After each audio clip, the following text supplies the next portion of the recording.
ने हम सबको आज भोर से अभी तक संभाला, दिन भर सुरक्षा दी, ज़रूरतें पूरी की। प्रभु का जितना धन्यवाद करो उतना कम है मेरे प्रियो।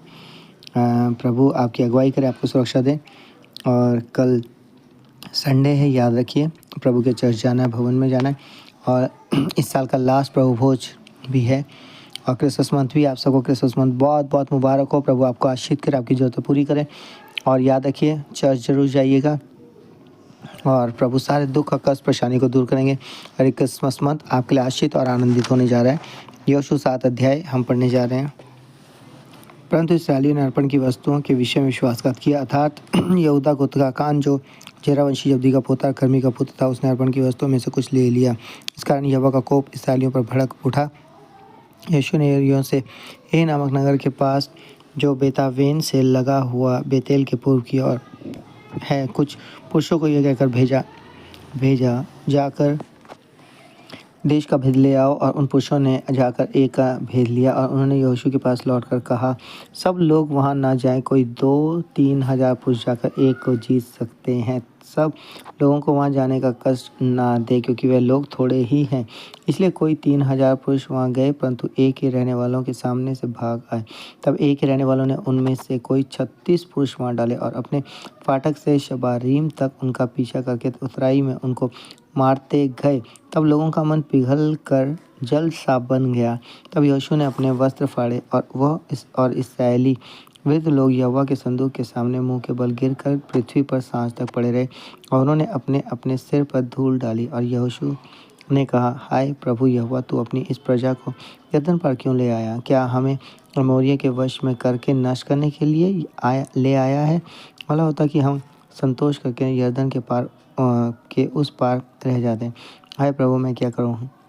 जब इस्राएलियों ने अपने शत्रुओं को पीठ दिखाई है, क्योंकि कनानी वरन इस देश के सब निवासी ये सुनकर हमको घेर लेंगे और हमारा नाम पृथ्वी पर से मिटा डालेंगे, फिर तो अपने बड़े नाम के लिए क्या करेगा? यहोवा ने यहोशू से कहा, उठ खड़ा हो जा, तू क्यों इस भांति मुंह के बल पृथ्वी पर पड़ा है?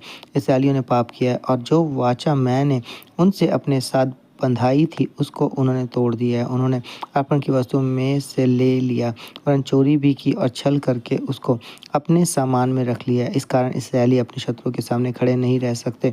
वह अपने शत्रुओं को पीठ दिखाते हैं, इसलिए कि वह आप अर्पण की वस्तु बन गए हैं। और यदि तुम अपने मध्य में से अर्पण की वस्तुओं का सत्यानाश ना कर डालो तो मैं आगे को तुम्हारे संग नहीं रहूँगा। उठ प्रजा के लोगों को पवित्र कर, उनसे कह सवेरे तक अपने आप को पवित्र कर रखो, क्योंकि इस्राएल का परमेश्वर यहोवा कहता है, हे इस्राएल, तेरे मध्य में अर्पण की वस्तु है, इसलिए जब तक तू अर्पण की वस्तु को अपने मध्य में से दूर ना करे तब तक तू अपने शत्रु के सामने खड़ा न रह सकेगा। इसलिए सवेरे को तुम गोत्र गोत्र के अनुसार समीप खड़े किए जाओगे और जिस गोत्र को यहोवा पकड़े वो एक एक कुल करके पास आए और जिस कुल को यहोवा पकड़े वो घराना घराना करके पास आए।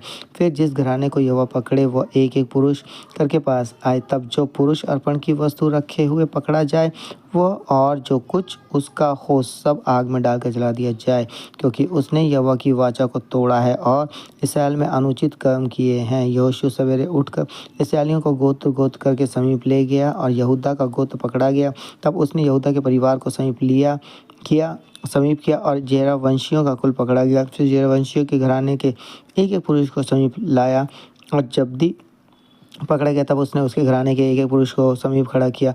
और यहूदा गोत्र का अकान जेरावंशी जब्दी का पोता और कर्मी का पुत्र था पकड़ा गया। तब यहोशू अकान से कहने लगा, हे मेरे बेटे, इस्राएल के परमेश्वर यहोवा का आदर कर और उसके आगे अंगीकार कर, और जो कुछ तूने किया है वो मुझको बता दे और मुझसे कुछ मत छिपा। अकान ने यहोशू को उत्तर दिया, सचमुच मैंने इस्राएल के परमेश्वर यहोवा के विरुद्ध पाप किया है और इस प्रकार मैंने किया है कि जब मुझे लूट में शिनार देश का एक सुंदर ओढ़ना और 200 शिकेल चांदी और 50 शिकेल सोने की एक ईंट देख पड़ी, तब मैंने उसका लालच करके उन्हें रख लिया। वे मेरे डेरे के भीतर भूमि में गड़े हैं और सब के नीचे चांदी है। तब यहोशू ने दूत भेजे और वह उस डेरे में दौड़े गए और क्या देखा कि वह वस्तु उसके डेरे में गड़ी है और सब के नीचे चांदी है।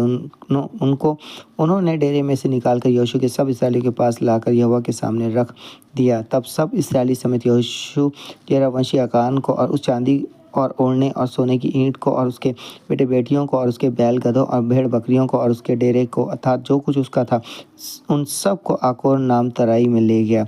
तब यहोशू ने उससे कहा, तूने हमें क्यों कष्ट दिया है? आज के दिन यहोवा तुझी को कष्ट देगा। तब सब इसराइलियों ने उस पर पथराव किया और उनको आग में डालकर जलाया और उनके ऊपर पत्थर डाल दिए और उन्होंने उसके ऊपर पत्थरों का बड़ा ढेर लगा दिया जो आज तक बना है। तब यहोवा का भड़का हुआ खूब शांत हो गया। इस कारण उस स्थान का नाम आज तक आकोर तराई पड़ा है। सो परमेश्वर दस पढ़े चुने सुने हुए कलाम के हम सबको आशीष करे। आमीन। सो आइए अपने सरों को झुकाएंगे, अपनी आंखें बंद करेंगे और याद रखिए कल पहला संडे है, प्रभु भोज का दिन है, जरूर जाए और आप सबको बहुत बहुत मुबारक हो क्रिसमस मंथ। आइए प्रार्थना करेंगे। धन्यवाद पवित्र दयालु अनुग्रहकारी खुदा आपके सम्मुख आते विशेष का शुक्रिया करते हैं कि आपने हम सबको प्रभु हाँ प्रभु जी आज दिन भर संभाला, सुरक्षा दी, अपनी हजूरी निकटता बनाए रखा, जहाँ कहीं आगे सुरक्षा देने के लिए धन्यवाद, जरूरतें पूरी करने के लिए धन्यवाद, परेशानी दुख कष्टों को दूर करने के लिए धन्यवाद। प्रभु आज जितने इस प्रार्थना को सुन रहे हैं उन्हें बहुत बहुत आशीष करे, स्पर्श करे प्रभु।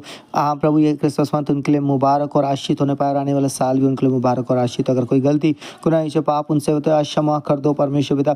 इस साल के 11 महीने जो वो नहीं कर सके प्रभु, इस 12वें महीने के योग्य बनाए प्रभु, ताकि पवित्रता के साथ आपकी हजूरी में अपने जीवनों को समर्पित करे प्रभु, अपने विचारों को प्रभु जी समर्पित करे प्रभु, अपने देह को प्रभु, अपने समय को समर्पित करे प्रभु, अपने धन संपत्ति को समर्पित करे प्रभु। आपने तैयार करो प्रभु जी, जो गलतियां हो चुकी है उसके लिए क्षमा करो यीशु के नाम से। आज जितने अंगीकार तौबा करते हैं प्रभु, उनके विश्वास के अनुसार अपने छू लो प्रभु जी। और ये क्रिसमस मुबारक हो, हर एक नुकसान खतरे से बचाए, स्वतंत्र उसी का जीवन दे, खजमुख जीवन दे प्रभु।